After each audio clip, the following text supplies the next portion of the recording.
दोस्त डिस्टर्ब था थियनि मुंहिंजा गैरतमंद भाइरो बच्चू बादशाह जी औलाद ऐं मूंखे फ़ख़ुरु आहे पंहिंजे हिन कबीले ते अॼु जी 23 मार्च जी गर्मी में जिथे हे मुंहिंजा सभु महबूब पंहिंजी गाॾियुनि में पंहिंजे ख़र्चनि ते कवरेज करनी है किया पंहिंजो वक़्तु सीड़ाए तव्हांजो कमु पिया करियूं परे परे खां हिते अची सभु गॾु थिया आहियो बलोचिस्तान जे भाइरनि खे मुंहिंजो सलाम सिंध जे भाइरनि खे मुंहिंजो सलाम पंजाब रेवियर खां आयल मुंहिंजे भाइरनि खे मुंहिंजो सलाम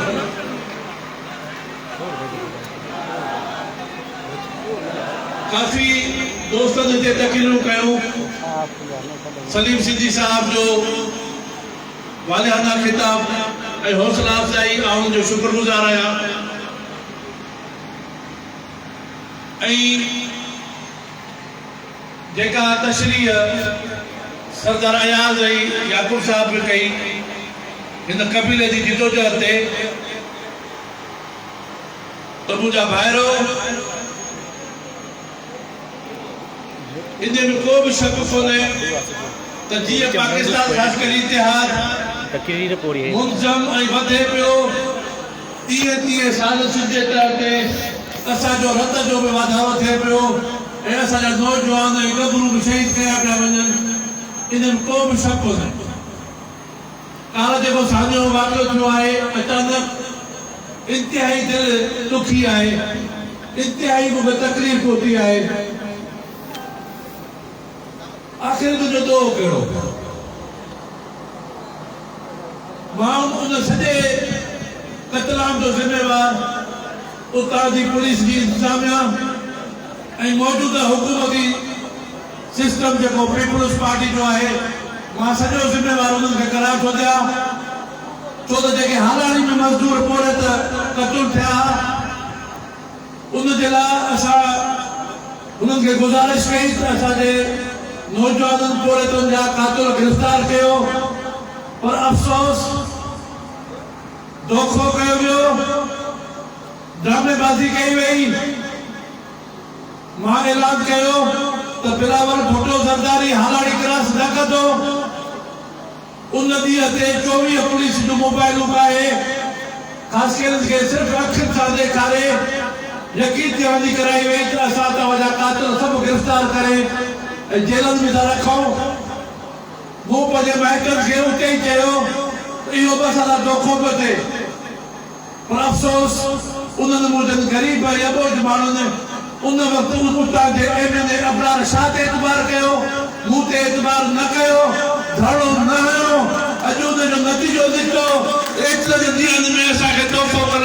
नौशहर जी अदालत में मिलियो सरेआम शहर में क़तलाम थियो ॿ नौजवान शहीद पिया विया अञा राति ताईं बि तोहफ़ो ॾिनो पियो वञे त बसि असां इंतिज़ामिया तव्हां सां गॾु आहियूं याकूब सही चयो अञा ख़ासि करे जूं माण्हू मरी न वियूं आहिनि पुट ॼणनि थियूं अलाह अलाह हबीब कंदो असांजी अलाह खे त आहे इंशाअल्लाह ताला मां तव्हां सां यकीन थो वाइदो थो कयां असांजा कई पाण खे जोधा सम्झण वारा भाड़िया बि थी विया बुज़दिल बि थी विया टिजी बि विया सिराई न्यास कॾहिं बि कोन झुकंदो छो त हुन सां अहिड़ा महबूब साथी सां आहिनि हुनखे अकेलो कोन छॾींदा इन्हनि ज़ालिमनि खे जेलनि में कढण में असां आणींदासीं 1 तारीख़ ते 1 अप्रैल ते मुंहिंजा सभु सॼी सिंध जा उहिदेदार ॿुधो था पिया घरनि में विहण उन्हनि लाइ हराम आहे हर प्रेस क्लब ते हिकु ख़ासि करे जो बच्चो अचे उते अची एहतजाज कयो इंतिज़ामिया खे बावर करायो त अञा शहीद जे केस वांगुरु जेसी ताईं नौशहर जे कातिलनि जा गिरफ़्तार तव्हां कातिल नथा कयो तेसी ताईं असां इंसानी खे ख़तमु न कंदासीं 1 तारीख़ ते एहतजाज हर ज़िले जे हेडक्वार्टर ते थींदो उन खुदा के वास्ते जेकॾहिं थोड़ी भी गैरत जे बाद ज़मीन साथी मूंसां जेके सच्चा आहिनि जेके न्याय आहिनि जेके हिन शहीदनि जे रत ते बि सियासत पिया कनि मां उन्हनि खे थो चवां थोड़ी भी गैरत तव्हांजे जुज़म हूंदी त मूंसां गॾु हलो SP नौशरो फेरोज़ जो घेराव कंदासीं हुनजी ऑफिस जे अॻियां वेहंदुसि जेसीं ताईं कातिल भॻनि वांगुरु हक़ नथा मिलनि तेसीं ताईं उथण असां लाइ हराम आहे वरी असांखे गिरफ़्तार कयो अॼु इहा स्टेटमेंट मीडिया खां हली वेंदी असांखे भली गिरफ़्तार करे छॾियो असांखे भली तव्हां जेल में विझी छॾियो DSP इंचार्ज मेमोर खे हिन प्लेटफॉर्म तां थो चवां त हीअ ड्रामेबाज़ी बंदि कर नौशर घणो कुझु थी वियो कतल बि ख़ासि करे जा थियनि तूं धमकी उन्हनि खे बि ॾी तूं कहिड़ी माई जो लाल जो पुटु आई ख़ासि कहिड़ी ईदा तो में हिम्मत आहे तूं अॻियां उन्हनि ते अच हाणे असां सब्र जो पैमानो ख़तम थी वियो आहे असां इंतज़ामिया ते कुझु न पिया भाड़ियो छो त रियासत ख़ुदि उन्हनि सां गॾु आहे रियासत असांखे माराइण में उन्हनि सां गॾु आहे त पोइ असां पंहिंजो इंसाफ़ पंहिंजो पाण रोड जे ज़रिए सां न वठंदासीं त ॿियो को हली कोन्हे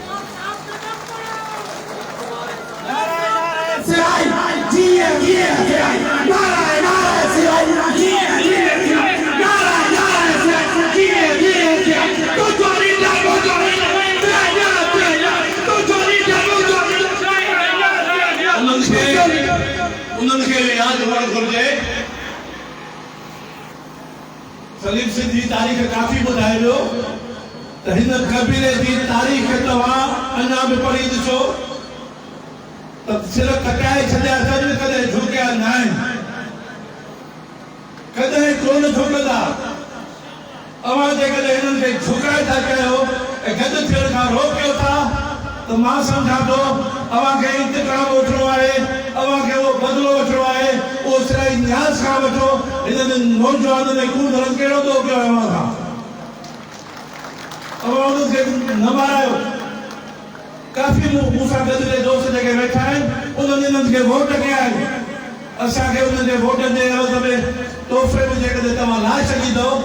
अल्लाह बि ॾिसे थो पियो ऐं असां पंहिंजो उन हक़ जे लाइ इंशाअल्लाह ताला रोडनि ते वेंदासीं एहतजाज कंदासीं अवां खे जेको करिणो आहे अवां खे जेको असांखे करिणो हूंदो असां कंदासीं हिकु नारो हिकु आवाज़ तिरंगा तिरंगा हिकु नारो हिकु आवाज़ तिरंगा तिरंगा हिकु नारो हिकु आवाज़ तिरंगा तिरंगा हम बताएंगे हिकु नारो हिकु आवाज़ तिरंगा तिरंगा हिकु नारो हिकु आवाज़ तिरंगा तिरंगा पाकिस्तान खास कर इतिहाद वाहिद वो कबीलो हो जो मुंह ऐलान कयो हो काफी प्रोग्रामन में पाकिस्तान नेशनल अलायंस के प्रोग्रामन में भी त कबायली झेड़ के खिलाफ वाहिद ही कबीलो आहे जेको दीवार बणजे तो ऐसा के कबायली झेड़ के सख्त खिलाफ आहे तो असा जरा मुआशी तरक्की जरा वधी रुकावट कबायली झेड़ो आहे और अफसोस मासूम ऐं बेगुनाह 12 साल जो नौजवान जो कराची में मजदूरी करे ऐं पंहिंजे माउ पीउ जे लाइ मजदूरी जा पैसा खणी घर अची रहियो बेगुनाह उन्हनि खे पुठियुनि में पोयां गोलियूं हणी जेकॾहिं उन्हनि खे शहीद कंदो छा अवांजो माण्हू जी गड़बता पूरी कयो इंतिहाई अफ़सोस आहे मां हींअर बि कबायली झेड़ जे ख़िलाफ़ आहियां मां हींअर बि पंहिंजे नेशनल अलायंस जे दोस्तनि सां ॻाल्हायो त जल्दी असां हैदराबाद में ॿियनि बिरादरियुनि जे सरदारनि खे घुराए वधी हिकिड़ी कॉन्फ्रेंस पिया कयूं पाकिस्तान ख़ासि करे इतिहाद उनजी मेज़बानी कयो असांजा सिंध जे अंदरि कबायली झेड़ जे ख़िलाफ़ आहियो असां नथा चाहियूं पर हिन साज़िश खे मोड़ ॾियण जे लाइ असांखे को फ़ैसिला जो असांखे को फ़ैसिलो करणो पवंदो ऐं इंशाअल्लाह जल्दी असां इन तरफ़ बि वञूं पिया ॿियनि सिंध जे बिरादरियुनि जे राजनि खे सरदारनि खे घुरायूं पिया त सिंध जो अंदरि हिकिड़ो पुरअमन मोहब्बत वारो दर्स जो भिटाई जी सिंध आहे असां उन तरफ़ पिया वञूं भिटाई सरकार वटि अयाज़ जी तव्हांखे ॿुधायो हर साल प्रोग्राम करण जो हिकिड़ो मक़सदु आहे त भिटाई जी दरगाह ते असां हर साल ते हिकिड़ो वचन कंदा आहियूं वाइदो कंदा आहियूं ऐं मां सम्झां थो उहे वचन ऐं वाइदा पंहिंजा भिटाई उन में असांजी मदद करे पियो अलाह असांजी उन में मदद करे पियो असां रोज़ बरोज़ वधूं पिया। जेका कमीशन ॾिसो तालीम जे तरफ़ ते असां मां दोस्तनि खे कयो त हिकु वक़्त जी मानीअ वांगुरु खाओ, पंहिंजे बचड़नि खे तालीम ॾियायो, मेरिट में ऑफिसर बणायो। अल्हम्दुलिल्लाह तव्हां ॾिसो पिया हींअर जेका जजनि जी मेरिट आई आहे 95 जे बच्चनि उहा जजनि जी टेस्ट पास कई आहे। हर कमीशन खे उहा चेक कयो। जेसी ताईं उहा तालीम में अगभरा न थींदो, कमीशन में ऑफिसर न थींदो, ही ज़ालिम असांखे असांखे कबाइली घेरनि जे ज़रिए सां जेलनि में झगड़नि में जेलनि खे धिकण जी कोशिशि कंदा। पाण इन्हनि खां पार बि थी पंहिंजे मक़सद में कामयाबु ईंदासीं, इन्हनि जी साज़िश में न ईंदासीं।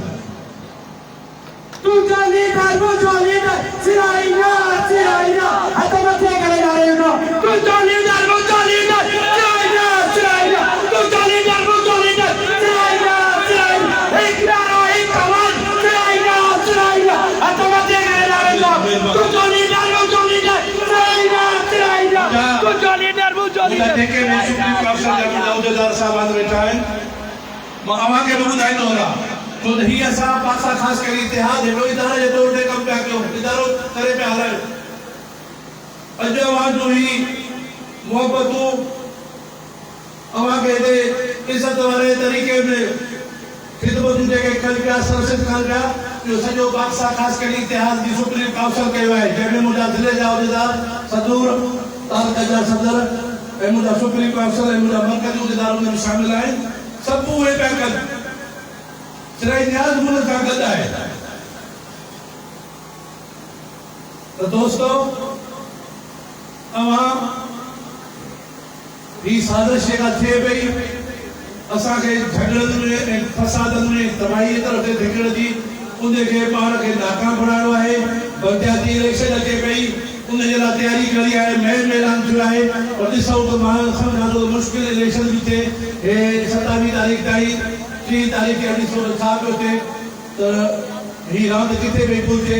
जेकॾहिं बलदियाती जे तरफ़ ते वञनि पिया छो त कोर्ट ज़रूरु कराई थी त अवां जिन बि पार्टियुनि सां वेठा आहियो महिरबानी करे उन्हनि पार्टियुनि में पंहिंजूं सुठियूं सीटूं, पंहिंजूं चेयरमैन जूं सीटूं, पंहिंजो कंहिं बि तरीक़े सां पंहिंजो पाण खे कामयाबु करायो, उन्हनि पार्टियुनि जे ज़रिए सां अचो। छो त असांजो वोट आहे, असांजो इलेक्शन में बीहण हक़ आहे ऐं बलदियाती इलेक्शन बिरादरी जे बुनियाद ते वोट ते थिए पई। असां हिन में बि सियासत जे वक़्तु न करणो त बहितर आहे। जिथे वेठा आहियो, जिते बि सियासी पार्टी में वेठा आहियो, महिरबानी करे उन्हनि खां हाणे वठो। ऐं मां पीपुल्स पार्टी में वेठल सभिनी दोस्तनि खे जवाब ॾियो, उन्हनि जे अॻियां हिकु एहतिजाज रखो त ख़ासि करे सिंध जे अंदरि वॾे में वॾो कबीलो आहे, 90 लख खां मथे कबीलो आहे ऐं घणी ऐं अक्सरियत पीपुल्स पार्टी जी वोटर आहे। पोइ बि एतिरो क़त्ल छो पियो थिए? रंजार खे ख़ुदि मूंखे मां फ़ोन करे चयो, मां अलाह हुनजो गवाह आहे, हफ़ीज़ ख़ासि करे जॾहिं खान वरी वारो वेठो आहे उहो हुन जो गवाह आहे। मां रंजार खे चयो तूं ज़िलो नौशहर जो संभाली, पीपुल्स पार्टी जो संभाली, ख़ुदा जे वास्ते हिन ज़िले जे अंदरि अमल कराए। फैसले में ही शयूं आण, ख़ासि करे जो ही 5 ज़िलो जेको थियो आहे उन में महिरबानी करे के फैसले जे तरफ़ ते आणे। हिन वक़्त ताईं हुनखे का बि तकलीफ़ न आई, पर इंतिहाई अफ़सोस थो थिए त जेके दोस्त उते वेठा आहिनि उहे ज़रूरु उन खां एहतिजाज कनि त सही आख़िर हिननि ग़रीबनि जो कयो। ऐं जेके हींअर शहीद बि थिया आहिनि, ख़ुदा जो कसम खणो थियो आहे, सभिनी पीपुल्स पार्टी खे माए मथे वोट कयो आहे। पीपुल्स पार्टी खे ॾियण खां पोइ हुननि वटि रत जा हींअर जॾहिं सिस्टम थिया आहिनि त असांजे वञण खां पोइ उहे दोस्त सियासी अचनि था हुज़ूर ख़्वाही ते, अॻु में अचण खां बि लवाइनि था। छो त अॻियूं जेके धुरियूं आहिनि उहे उतां जा इलाइक़े जा दोस्त सम्झंदा पिया। सिंधी में मां ही चवां हिकिड़ा लोफर ऐं वाहियात तबियत जा माण्हू आहिनि, जेको धारियल क़िस्म जो माण्हू हुयो, जंहिंखे हुन ख़ासि करे गैरत हिकिड़ो क़त्ल कयो, जंहिंखे राति जे टाइम ते हुनजी क़बर ते केतिरा ई नोटनि जा हार पवंदा हुया। SP ने हुनखे शुरू करे सलामी ॾिनी हुई त असां पुलिस न मारे सघियासीं, तो हुन ज़ालिम खे मारियो आहे। अॼु हुनजा बदिला मज़लूम मिस्किननि मां इंतिहाई मां दोस्तनि खे चवां थो पीपुल्स पार्टी दोस्त वेठा आहिनि, मुस्लिम बेरोज़गार, उन्हनि सां एहतिजाज कयो, उन्हनि खे अहसासु ॾियारियो त अवां जा वोटर कुझु कनि पिया, अवां उन लाइ छा कयो। सराय न्याज इलेक्शन कोन जबी सराय न्याज करे उन नौसर जे खास के किया के खास के कोन जो तो वो पहले जो पर रक्त जो रिश्तो है ये रक्त हुन तो बे तकलीफ आसा के वेते ये रडू बात आसा पे आरो वो खामोश कर बैठा है तो वो पे वक्त रडू आसा बैठो तो असा दा गुरु आइन असा दा नौजवान आइन इन जो रक्त आसा का बर्दाश्त न तो थे तो दोस्तों अब सभी दोस्त जगह ते आया है उन जो मेहरबानी आहिनि ऐं मूंखे तव्हां ते फ़ख़्रु आहे छो त जेके सियासी वठोटा थींदी आहे वॾियूं पैकेज ऐलान थींदा आहिनि पोइ बि माण्हू न वेंदा आहिनि तव्हां जज़्बे सां मुहबत सां इज़त ऐं शौक़ ऐं जज़्बे सां हिते आया आहियो वॾी ॾुखी ॻाल्हि इहा हूंदी आहे पर जो ख़र्च करे ऐं हिते गाॾियूं भरे हिते आया आहियो तव्हां जहिड़ा जोधा तव्हां सलाम जे लाइक़ु आहियो मां तव्हांखे सलाम पेश थो कयां आम अवां जो जिंदगी भर थोरो कोन आहिनि जेसीं ताईं अवां आहियो मां तव्हां सां वाइदो थो कयां सिराई आख़िरी रत जे फुड़े ताईं अवां सां साथ रहंदो अवां सां गॾु रहंदो आख़िरी फुड़ो बि तव्हां जे लाइ क़ुर्बान कंदो जिंदगी थोरी आहे अलाए केतिरी आहे पाण जीअंदासीं मुर्शी सां जीअंदासीं भाड़े जी ज़िंदगी खां उन ते लानत था विझूं इज़त जी ज़िंदगी बहादुरी जी ज़िंदगी उहा थोरी हुजे उहा बहितर आहे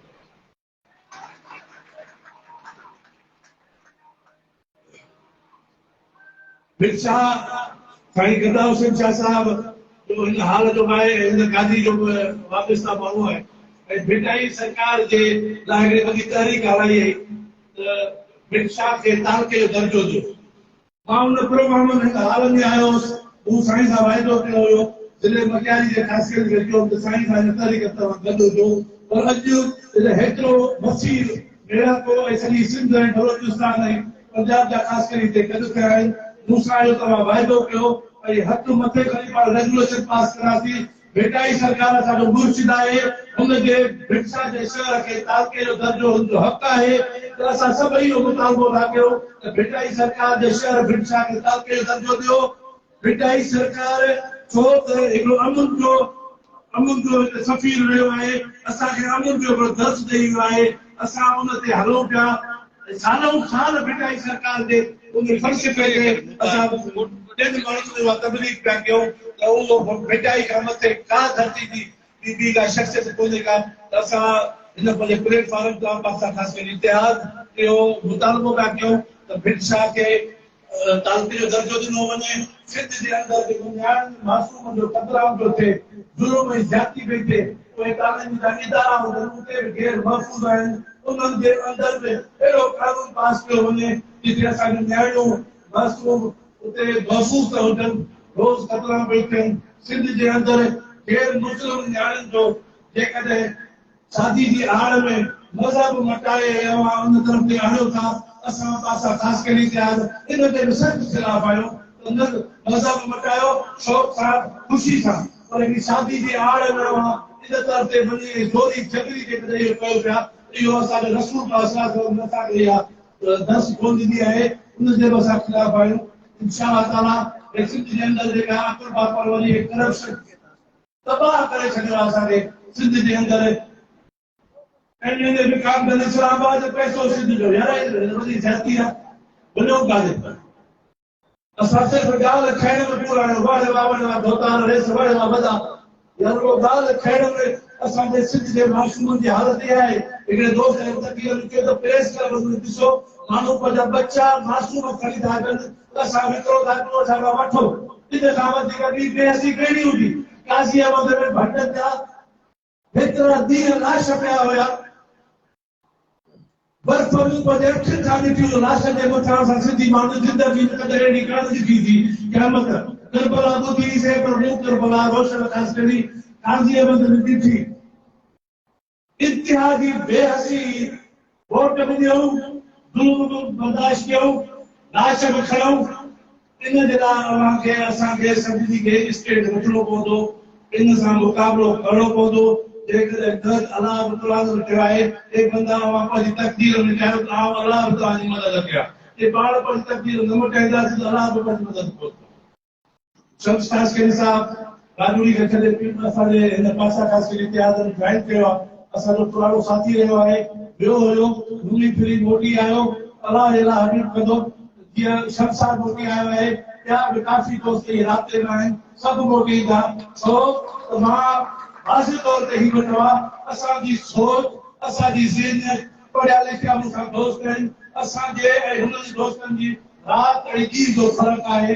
असां कॾहिं कंहिंजो मुक़ाबिलो न कयो आहे न मां पंहिंजे अॼु जेको हिते तव्हांखे टेवीह मार्च ते ॿुधायो आहे मुंहिंजे पीउ जी का ख़ैरात कोन हुई त मां हुनजो देगी चाढ़े मां तव्हांखे घुराए मां वठंदो वठां ही तव्हांजी मोहबत आहे हीअ मुंहिंजो जज़्बो आहे तव्हां शौक़ सां कयो पिया त मां तव्हां सभिनी दोस्तनि खे चवां हिन इदारे खे इदारो करे हलायो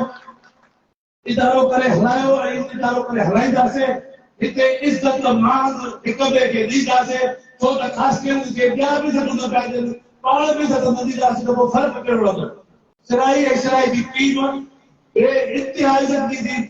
हर ग़रीब मिस्किन ख़ासि करे खे इज़त ॾींदी जेको असांजो वस आहे असां पावर में कोन आहियूं असां खां बदिलनि खां ॿेर घुरंदो सिराई किथां आणींदो पावर में कोन आहियूं अब असां गोड़नि में गॾायूं अब असां रोडनि ते गॾायूं अब असां एहतिजाज में गॾायूं अब असां ख़ुशी में गॾायूं अब असां ज़ुल्म ऐं ज़्यादती जेका थिए थी पई उन जे लाइ आवाज़ बुलंद करण में सिराई गॾाए सिराई जी पूरी टीम गॾाए मां दस्त ॾींदो आहियां पंहिंजे ज़िले जे सदरनि खे ताक़े जे सदरनि खे जेके घर घर वञी ही तबलीग करे दोस्तनि खे दावतूं ॾेई पाण मुरादो दोस्त खरीदा अचनि मां उन सभिनी दोस्तनि जो थोराईंदो आहियां पंहिंजे मर्कज़ी उहिदेदार साहिबनि जो थोराईंदो आहियां जेके मुंहिंजी सॼी टीम आहे सुप्रीम काउंसिल दादा डॉक्टर शबीर साहब जेका तहक़ीर कई डॉक्टर शबीर साहब शहदादपुर में हिकिड़ो वॾो नालो आहे ऐं मूंखे फ़ख़्रु थींदो आहे अहिड़ा पढ़िया लिखिया जंहिंजे लाइ दुनिया मोहताज हुजे उहे पासा ख़ासि करे इतिहास जे फर्द जी सूरत में तव्हां सां गॾु आहिनि इन्हनि दोस्तनि ते असांखे फ़ख़्रु करणु घुरिजे ऐं फ़ख़्रु मूंखे त आहे सभिनी ज़िलनि जा जेके बि टीम जा दोस्त आहियो तव्हां सभिनी दोस्तनि जो थोराईंदो आहियां ऐं काफ़ी ऐलान करणा हुया दादू ज़िले जे लाइ असां दोस्तनि सां सलाह मशवरे सां हाजी मोहम्मद कासिम जी सलाह मशवरे सां उते ख़ुदि हाजी नूरल साहब मां हुनजे लाइ त काफ़ी अॻु में विञाइल आयो आहे हाजी नूरल साहब मुंहिंजो पुराणो साथी रहियो आहे ऐं मुंहिंजे दुख जे वक़्त जो मुंहिंजो साथी आहे पंहिंजो फार्मूलो हुयो जेको हाजी नूरल जे फार्मूले ते मां अमल पियो करायां ऐलान पियो कयां हाजी नूरल साहब ज़िले जो सदर हुयो दादू जो उनजी जाइ ते हुनजो नंढो भाउ अली अहमद साहब आहे मां उनखे पासा ख़ासि करे इतिहास ज़िले दादू जे सदर जो ऐलान कयो ऐं नायब सदर ऐलान ऐं नज़र जेको तालुके जोई जो सदर हुयो उनखे नायब सदर जो ऐलान था कयो ऐं मोहम्मद बख्श तालुके जोई जे सदर जे लाइ उनजो ऐलान था करे थोरी दोस्तनि जी पाण ऐलान करण जी कई आहे ऐं शम्स ख़ासि करे साहब जेको असांजो साथी आयो आहे उनखे मटियारी जे ज़िले जे सदर जो ऐलान था कयो ऐं सभिनी मटियारी जे दोस्तनि खे गुज़ारिश थो कयां त शम्स साहब तमामु सीनियर आहे ऐं हुन जूं लिखड़ियूं हुन जूं ॻाल्हियूं कॾहिं कड़ियूं बि तव्हांखे लॻंदियूं कॾहिं सुठियूं बि लॻंदियूं पर दरगुज़र ऐं कम जे हवाले सां टीम वर्क जे तौर ते पाण गॾु हलंदासीं इंशाअल्लाह हीउ सिलसिलो पंहिंजो मोहबत भरियो सुठो हलंदो